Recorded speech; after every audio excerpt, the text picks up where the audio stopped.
Muy bien, entonces como comentábamos, en su parte anterior va a colindar con el cuerpo external y en su parte posterior vamos a tener estructuras como el esófago, la aorta torácica y la vena ácidos mayor.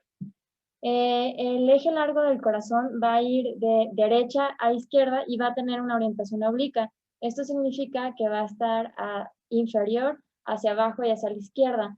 Respecto a su superficie anterior la van a componer las cavidades derechas, tanto el atrio como el ventrículo derecho. Su parte posterior va a estar compuesta por el ventrículo izquierdo y es importante también mencionar que en la superficie inferior, en la cara diafragmática del corazón, también vamos a tener una estructura importante en la unión tanto interventricular como atrioventricular, que es la cruz del corazón, que más adelante vamos a hablar de ella. Bueno, respecto con el tamaño del corazón, este va a variar con la edad. Es mayor en el sexo femenino respecto al sexo masculino. Se dice que es similar al tamaño del puño de cada persona y en recién nacidos pesa aproximadamente 25 gramos, en escolares de 100 a 125 gramos y el peso promedio en un adulto es de 200 gramos. Bueno, vamos a hablar ahora de la capa que rodea el corazón, que es el pericardio. Va a estar compuesto por una capa fibrosa y una capa serosa. La capa fibrosa es aquella que va a estar adyacente al diafragma y por donde va a pasar el nervio vagal y el nervio ferénico. Y la capa serosa va a estar compuesta en dos, o dividida en dos, la capa parietal y la capa visceral. La capa parietal es la capa fibrosa e interna de células mesoteliales y contiene poco tejido elástico. La capa visceral es propiamente la que va a estar adherida al corazón y sus porciones intrapericárdicas, además de los grandes vasos. Dentro de estas capas vamos a tener la estructura que corresponde al saco pericárdico, donde va a haber líquido pericárdico aproximadamente. En el adulto tiene que haber menos de 25 mililitros y este va a permitir que no haya frote durante la contracción miocárdica. En esta imagen podemos apreciar tanto la capa parietal como la capa visceral del pericardio y el saco pericárdico. Dentro del saco pericárdico también van a estar dos estructuras importantes que son el seno transverso y el seno oblicuo. El seno transverso va a albergar a las grandes arterias y el seno oblicuo a las venas pulmonares y a la cava. Hablando de la configuración externa del corazón, va a estar compuesta por 4 caras, una base y va a terminar en un ápex. La forma del corazón es una forma piramidal invertida y como ya dijimos va a tener una cara anterior, una cara diafragmática, una cara pulmonar derecha, una cara pulmonar izquierda y va a terminar en un ápex que corresponde a la cara inferolateral del ventrículo izquierdo. Hablando específicamente de la cara anterior o esternocostal, bueno, va a colindar con el espacio precordial y va a estar constituida en su mayoría por el atrio derecho, por 2/3 del ventrículo derecho, por 1/3 del ventrículo izquierdo. Y bueno, este es importante porque va a atravesar el surco interventricular anterior, por donde va a cursar la rama interventricular de la arteria coronaria izquierda. La cara inferior o diafragmática va a estar compuesta por el ventrículo izquierdo, por el ventrículo derecho. Además, aquí va a atravesar el surco interventricular posterior, por donde va a pasar la rama posterior interventricular de la coronaria derecha, y vamos a encontrar como estructura importante que divide la zona auriculoventricular y el seno coronario. Bueno, respecto a la cara pulmonar izquierda y a la cara pulmonar derecha, estas van a ser zonas cóncavas que corresponden al pulmón izquierdo y al pulmón derecho respectivamente, y van a ser zonas amplias. Además de estas 4 caras, van a haber 4 márgenes. El margen derecho que corresponde a la cara pulmonar derecha, el margen izquierdo que corresponde a la cara pulmonar izquierda, el margen inferior que va a abarcar la cara anterior y diafragmática, y el margen obtuso que va a abarcar la cara pulmonar izquierda y el vértice del ventrículo izquierdo, del ápex. Hablando específicamente de la cara o de la base propiamente del corazón, va a corresponder a la aurícula izquierda, una porción pequeña de la aurícula derecha, la parte proximal de la cava superior y la cava inferior, y como ya comentamos, va a terminar en la parte inferior-lateral del ventrículo izquierdo, que es lo que va a formar el vértice. Respecto a su configuración interna, vamos a hablar que el corazón va a tener un tabique interauricular que aproximadamente tiene un grosor de 3 a 4 milímetros, un tabique interventricular de 8 a 10 milímetros y un tabique auriculoventricular. Específicamente hablando del segmento atrial, pues va a ser el encargado de recibir los retornos tanto venosos sistémicos como pulmonares, y además va a tener una función endocrina importante en el contexto de una falla cardíaca o de un alargamiento atrial, porque va a ser el encargado de producir el péptido natriurético auricular. Ahora vamos a hablar específicamente del atrio derecho. Como ya sabemos, el atrio derecho se encarga de recibir los retornos venosos tanto de la vena cava superior como de la vena cava inferior, y la vamos a estudiar en dos partes, la pared libre y el septum propio de la aurícula derecha. Vamos a, de igual manera, observar que en la parte posterior se van a recibir la vena cava superior y la vena cava inferior. La vena cava superior va dirigida o tiene el flujo preferencial hacia la válvula tricuspidia y la vena cava inferior hacia el foramen oval. Esto es por la circulación intrafetal. Y vamos a observar también que estas regiones en su parte externa van a estar divididas por la unión terminal o el surco terminalis, que aquí no se alcanza a apreciar muy bien, pero cuando veamos el corazón en vivo se los puedo mostrar de manera más adecuada. Y por la parte interna, esta división va a estar determinada por la cresta terminalis. La cresta terminalis va a dar origen a los músculos pectíneos, y estos músculos pectíneos se van a distribuir por toda la orejuela, que va a tener una base amplia y piramidal, que es una de las características morfológicas muy importantes para diferenciar el atrio derecho del atrio izquierdo. Estos músculos pectíneos van a llegar hasta el vestíbulo, y el vestíbulo va a estar conectado ya con la instalación de las valvas de la válvula tricuspidia.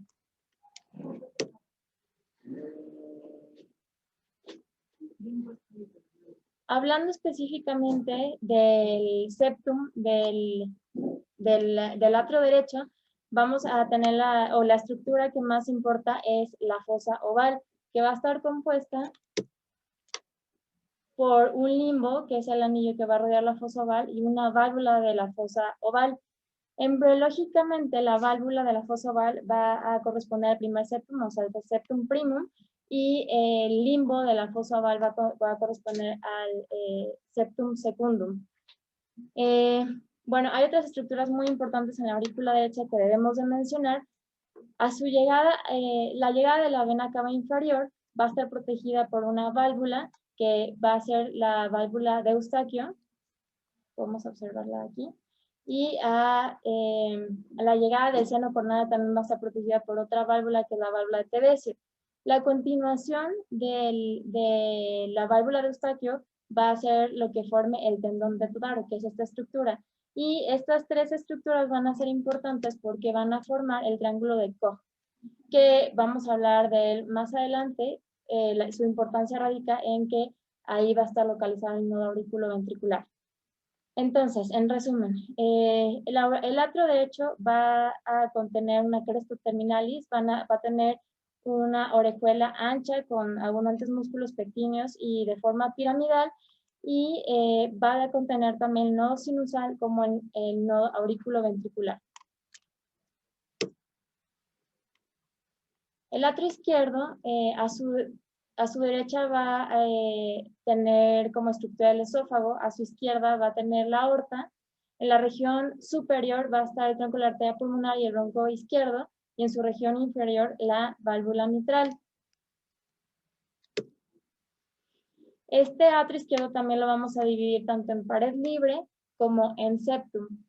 En la pared libre vamos a encontrar que está el cuerpo, que va a recibir las 4 venas pulmonares, las venas superiores e inferiores, y posteriormente nos vamos a encontrar con la orejuela. Otra diferencia muy importante respecto al atrio derecho es que mientras la base de la orejuela del atrio derecho, como ya dijimos, es una base amplia, la morfología de la orejuela izquierda es de tipo tubular. Ahora, va a estar dividida estas estructuras de manera externa por la vena oblicua del atrio izquierdo y por el ligamento de Marshall, y de manera interna por el ostium de la orejuela. La orejuela también se va a dirigir a una pared lisa en comparación con el atrio derecho, que ya hablamos de los músculos pectíneos, y esta orejuela va a descansar sobre el surco auriculoventricular.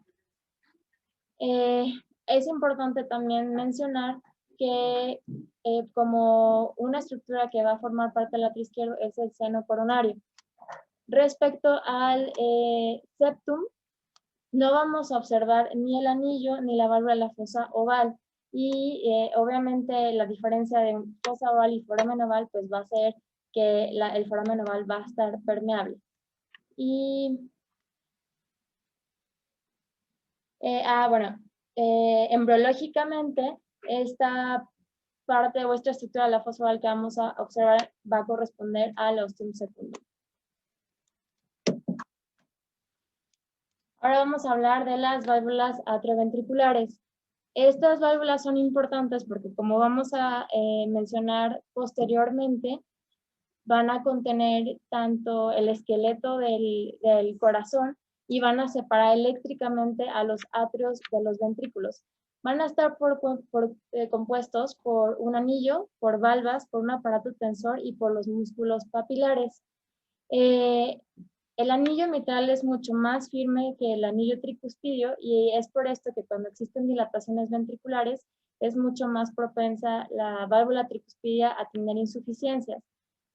Ahora, las estructuras o las comisuras van a ser aquellas estructuras donde está la unión de las valvas, de los velos de las válvulas auriculoventriculares junto con su aparato subvalvular, y van a estar conectadas por unas cuerdas tendinosas a sus músculos papilares.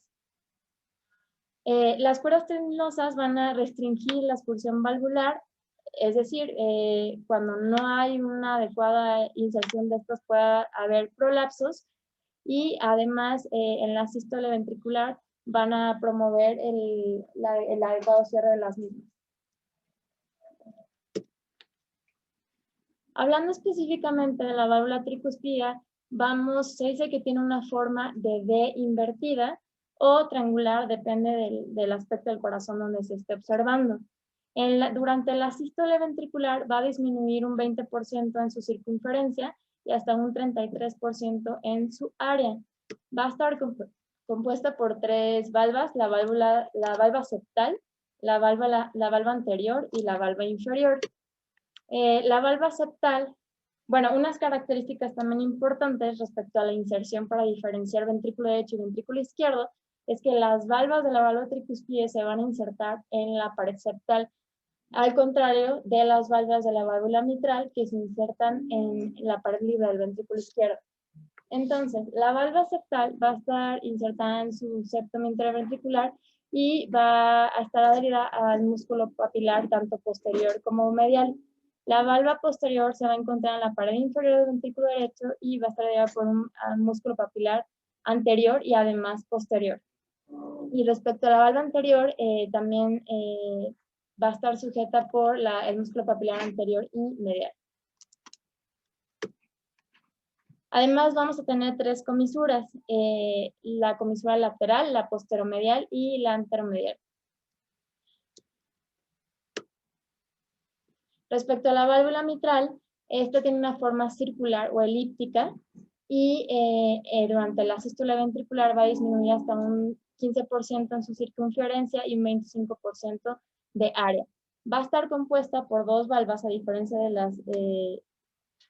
las demás válvulas, la valva anterior y la válvula posterior. La valva posterior va a ser la que va a corresponder a 2/3 de la circunferencia del anillo valvular, y la valva anterior solo va a corresponder a 1/3 del mismo. Sin embargo, la valva anterior es mucho mayor en su tamaño que la valva posterior. vamos a tener de igual manera que va a haber dos comisuras, la posteromedial y la anterolateral.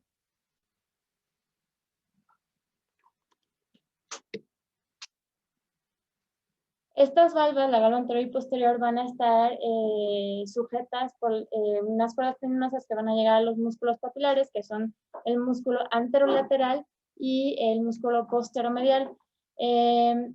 Que cuando vemos en la posición anatómica del corazón, en realidad van a corresponder a una posición, el músculo papilar anterolateral superior y lateral, y el posteromedial inferoseptal.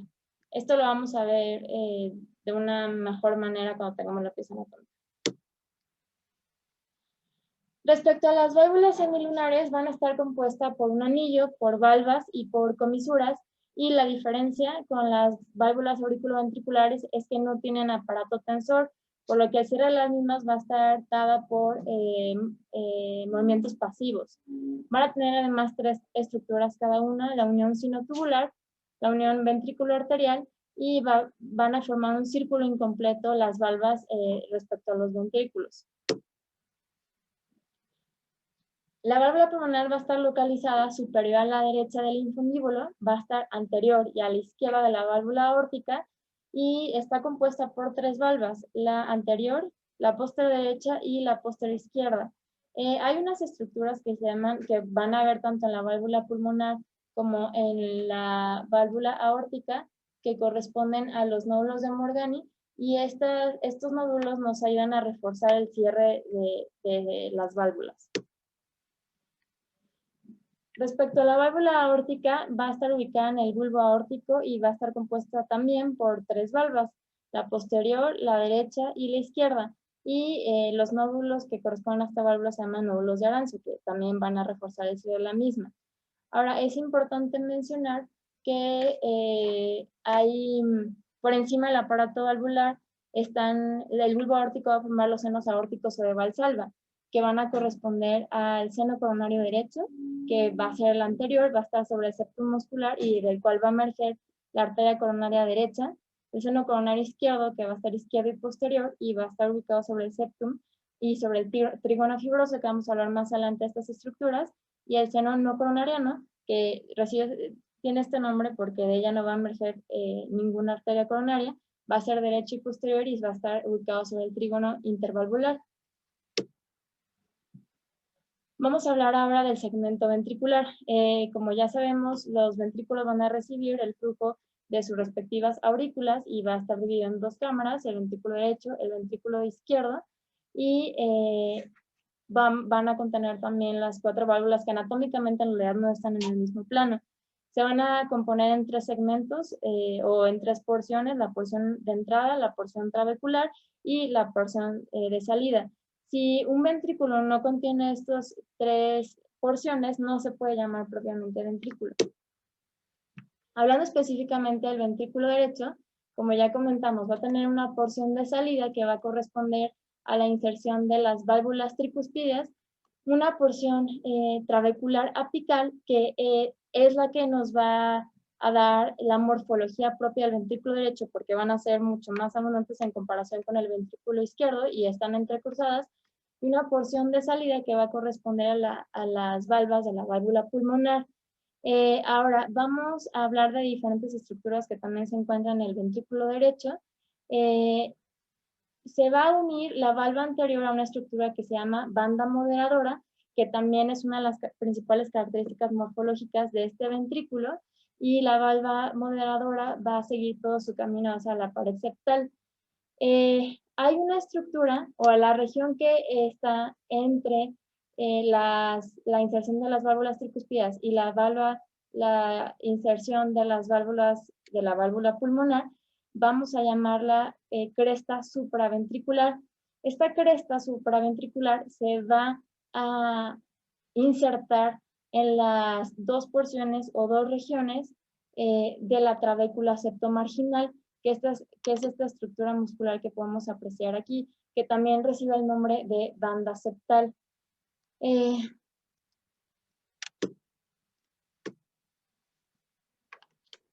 Aquí podemos ver de manera más adecuada la cresta supraventricular, que va a dividir o que va a ser el que produzca la discontinuidad entre las valvas de la válvula tricuspidia y las valvas de la válvula pulmonar.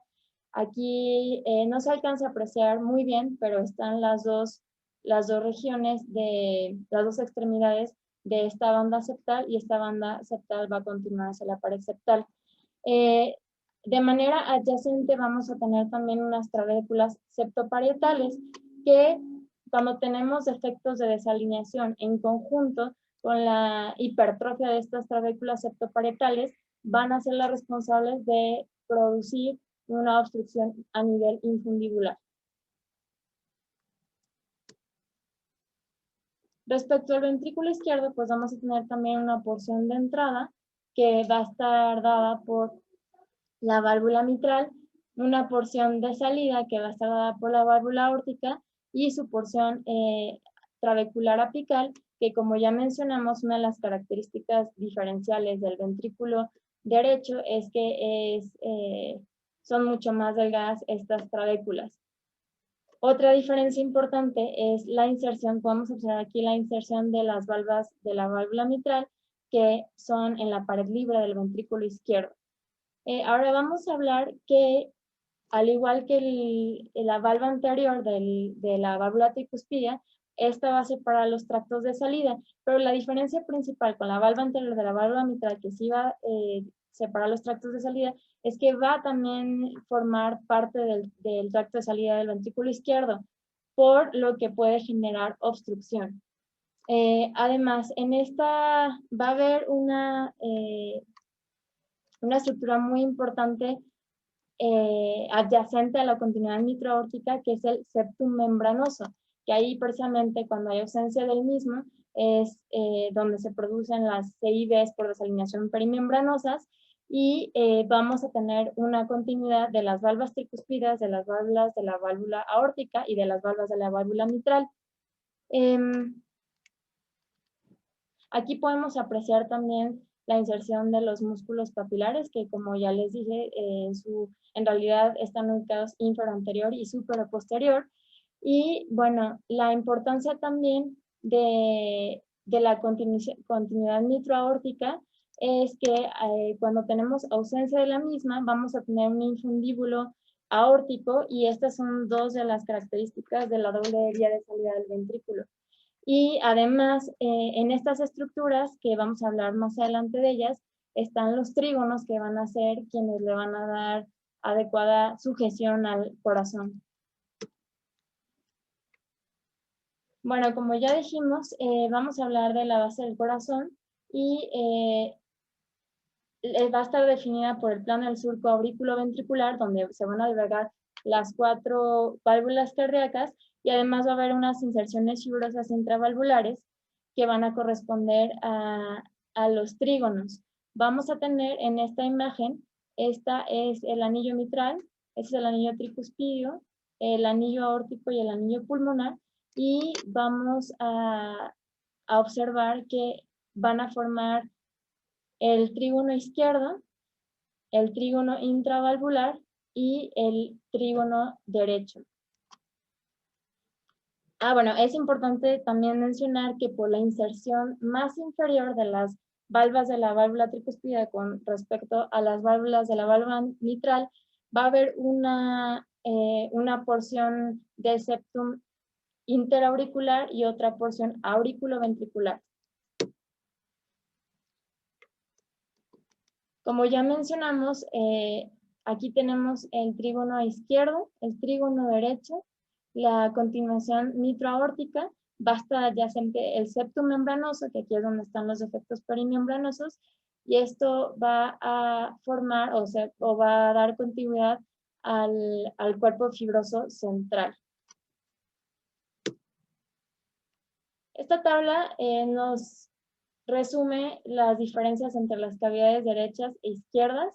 Como ya hablamos, el atrio derecho va a tener un anillo en la fosa oval, va a tener una aurícula piramidal, la crista terminalis de manera interna y el surco terminalis de manera externa, músculos pectíneos, y va a recibir a los retornos venosos sistémicos. mientras que el atrio izquierdo va a corresponder la fosa oval embriológicamente al ostium secundum. La orejuela va a tener forma tubular, no contiene ni músculos pectíneos ni cristoterminales y recibe las venas pulmonares. Respecto a las valvas tricuspidia y mitral, la válvula tricuspidia va a tener una inserción inferior respecto a la mitral. Va a tener 3 valvas y 3 comisuras, 3 músculos papilares y se va a conectar a su ventrículo derecho. Y bueno, respecto al ventrículo derecho, pues va a haber una discontinuidad tricuspidia pulmonar dada por la cresta supraterminal y va a contener además la banda septal, las trabéculas amplias y va a recibir la ola tricuspidia, mientras que el ventrículo izquierdo va a tener una continuidad mitroaórtica, no va a haber banda septal, las trabéculas son mucho menores y va a tener además una superficie suave y va a recibir a la válvula mitral. Hablando ahora de las grandes arterias, pues estas van a corresponder a la aorta, a la arteria pulmonar y al conducto arterioso.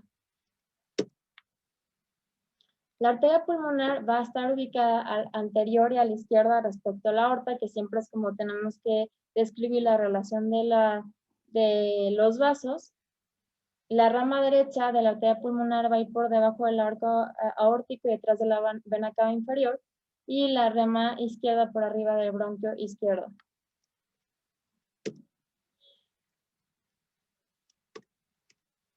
De igual manera, la aorta va a emerger del anillo valvular y va a terminar en la bifurcación de las arterias ilíacas comunes, que corresponde a L4. Vamos a también a tener un origen embriológico distinto respecto al arco aórtico ascendente y al arco aórtico descendente. Y vamos a poder observar también que en el arco, en la aorta ascendente, va a estar la unión sinotubular.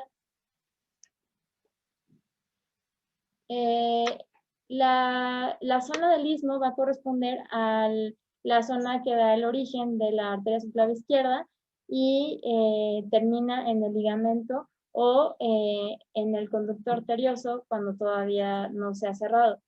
Después va a estar la aorta descendente y posteriormente la aorta abdominal.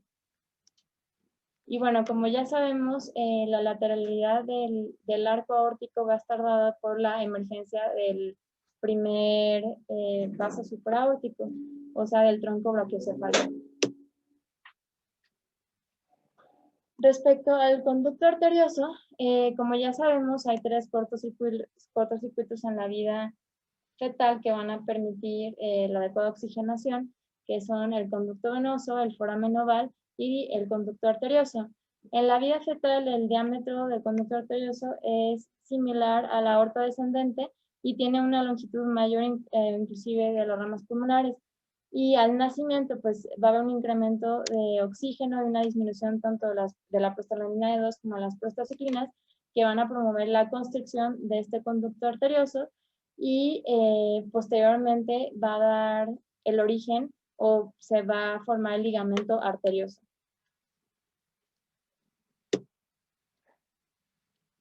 Hablando del sistema de conducción del corazón, ya hablamos un poquito del mismo. Vamos a tener el nodo sinoauricular que va a estar ubicado en la llegada de la vena cava superior, el nodo auriculoventricular que está contenido en el triángulo de Koch delimitado por las estructuras que ya mencionamos, el tendón de Todaro, la inserción de la válvula tricuspide y la llegada del seno coronario. Posterior o de manera inferior al nodo auriculoventricular va a estar el haz de His y este se va a ramificar en ramas subendocárdicas o en la red de Purkinje que nos va a la conducción derecha e izquierda. Se habla de otras vías intranodales, pero se ha visto que más bien hay vías preferenciales que pueden pasar tanto por la crista terminal como por el limbus en el atrio derecho.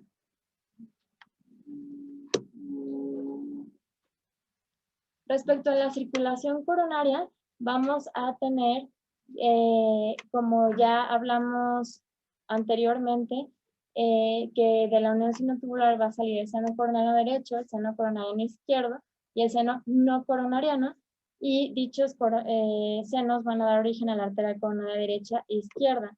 Respecto a la arteria coronaria derecha,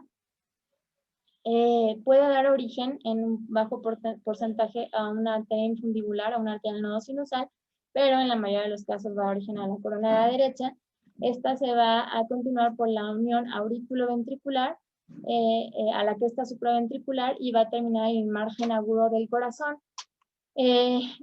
Hasta 1 de cada 10 personas nos va a dar la rama interventricular posterior, y esta rama interventricular posterior va a continuar más allá de la cruz del corazón, que esto es lo que nos va a dar la dominancia con la derecha, que ocurre hasta en un 70%, porque va a irrigar una parte del ventrículo izquierdo. Si esto no ocurre, puede ser otro tipo de dominancia.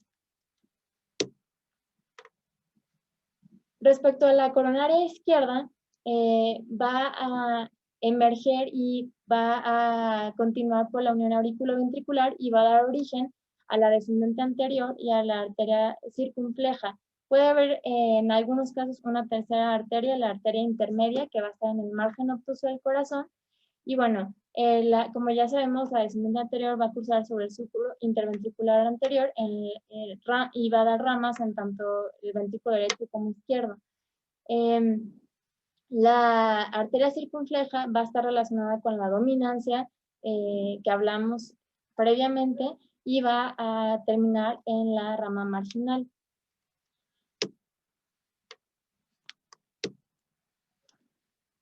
Y respecto a el drenaje venoso del corazón, se van a acompañar a la circulación coronaria, van a ir sobre el surco interventricular y aurículo-ventricular, y podemos observar que la vena cardíaca magna va a acompañar a la vena interventricular anterior al seno coronario.